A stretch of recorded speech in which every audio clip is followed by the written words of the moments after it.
Welcome to day 6. As I mentioned yesterday, I was going to play today in the other of the 2 bar leagues that I play in. This one is East Coast Poker League.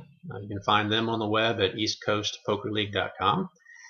See a list of places they play. Some of my favorites, places that I like to play, a place called The Office on Virginia Beach Boulevard. Play there Saturday and Monday nights. There's a place in Ocean View called Mona Lisa Pizza on Tuesday and Wednesdays. Again, if you look at the website, there are many other places that they play at. This particular league has a 6-month long season. We're in actually just beginning the 3rd month of the current season. The idea is to get into either the top 40 points in your region or a total of 15,000 points for the season, and you qualify for the end of year or the end of season tournament. This league's a bit bigger. They have 4 different regions. The south side here, Virginia Beach and Norfolk. The Tidewater that has Suffolk and Chesapeake, the Peninsula, and also up in Richmond. So the final tournament will probably have close to 200 people qualify to get into that.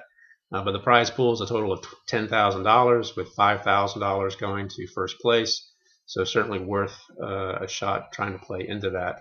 The final tournament for the last season is going to be coming up in December. Obviously, I will update you as to the results of that. Tonight, played at The Office. Again, one of those places that I like to play with this league. Unfortunately, as many players run into, I have suddenly become card dead. Played 2 tournaments. Literally showed down to 2 hands that I had a winning hand, and both of those I ended up chopping with another player. So never won a single pot outright. To tell you how I was running, the first tournament got down to the end. Blinds were at 1,000, 2,000. I was in the big blind with 10-3 offsuit. Obviously not a strong hand. Had one other player who limped in. Small blind called, so there's 3 of us in the pot, 6,000 total in the pot at this point. Flop comes up 10-6-4.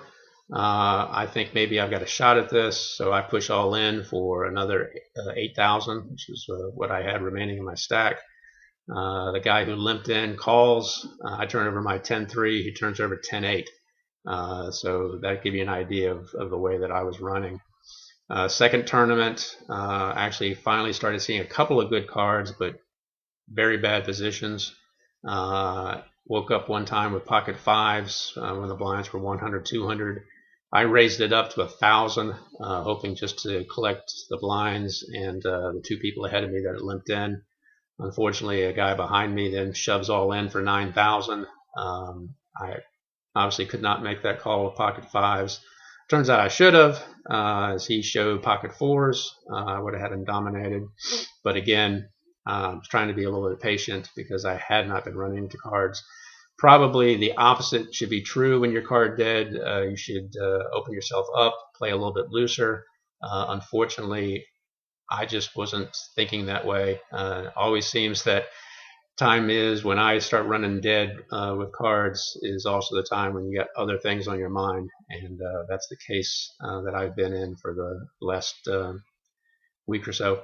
But anyway, second tournament ended much the way the first tournament ended. Although I did have better cards, I ended up shoving all in with pocket 9s.